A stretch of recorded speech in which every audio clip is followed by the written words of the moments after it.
Hi everyone, Anthony Fantano here. The internet's busiest music.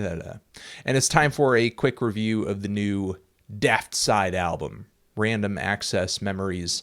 Daftside, or Darkside, is the musical project, the musical collaborative project between Dave Harrington and electronic music producer Nicolas Jaar. So, oddly enough, these guys have gotten together and they have done a song for song remix of the new Daft Punk album, Random Access Memories. One of this year's most hyped and polarizing music releases. For sure, the record did get quite a bit of critical acclaim, but there were a lot of fans that were really split on this album, considering how disjointed it was, considering that they didn't really go down their usual house music route or anything like that. And even though Dave and Nicolas are remixing this new Daft Punk album, it's almost as if there is a slight, very small, noticeable voice of dissent in this remix album. They obviously enjoy quite a few cuts from Random Access Memories, or they enjoy ideas from it, but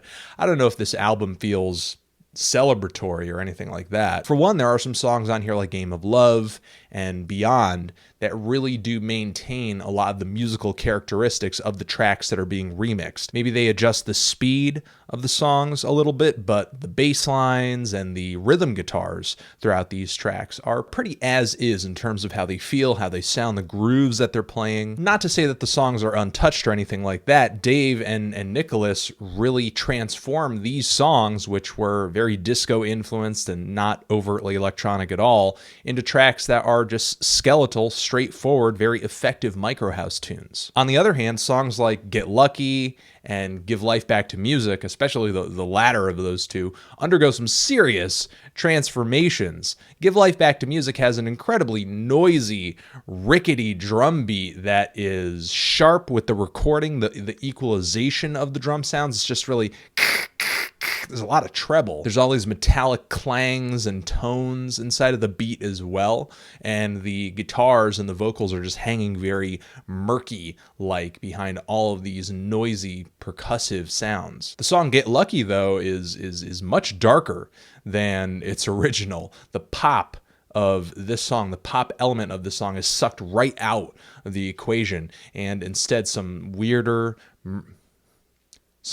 just odder guitars are thrown into the mix, and when the groove of the song finally reveals itself, even then, it's still a pretty moody track. This song is not up all night to get lucky. Then there are other tracks like Fragments of Time and Touch, tracks that I also enjoy, but outside of the very hefty use of samples of the vocal cuts from those songs, the tracks are nearly unrecognizable. I enjoyed a majority of the songs on this remix album, but I can't say I was head over heels for the whole thing. It does take a little bit to start, it does take its time with beginning songs like Contact and Within One, because they split the song Within into two parts throughout the album. They start the LP off, and they're really more ambient, noisy, spacious, not really bringing a groove or anything like that. Then once Give Life Back to Music kicks in, then it really feels like the album starts. The song Lose Yourself to Dance, while I do think Nick and Dave were making a pretty funny statement by making their remix of this track just 2 seconds long, I do feel like there was a pretty missed opportunity on this track, because they could have turned it into something fun, I think. Because while that song, I think, is one of the weaker cuts off of Random Access Memories, so is Instant Crush with Julian Casablancas, and they managed to remix that track really well. The song Doing It Right, which is one of my favorites off of Random Access Memories, with the way that Nicolas and Dave do the vocal sample on this track, the way they manipulate it, pitch shift it, and then repeat it, it gets borderline annoying. And on the song Giorgio, I feel like the string sections that they sample on that don't exactly sync up entirely with the beat that they're putting behind it, and with the way that they equalize and mix the beat, and the way that they sort of thinned out the strings, maybe to kind of cancel out all the other instrumentation, just kind of keep those chords, keep those melodies and musical phrases.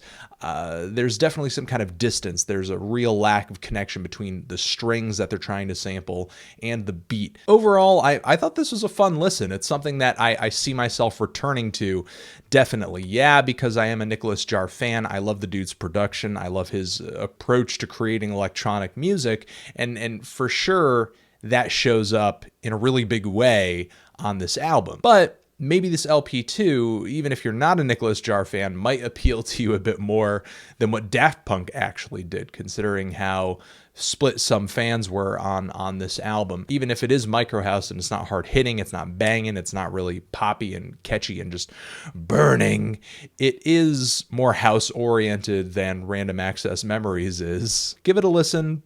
Let me know what you think. Do you love this thing? Hate it? Why? What should I review next? And that's it. Random Access Memories, Daftside, forever.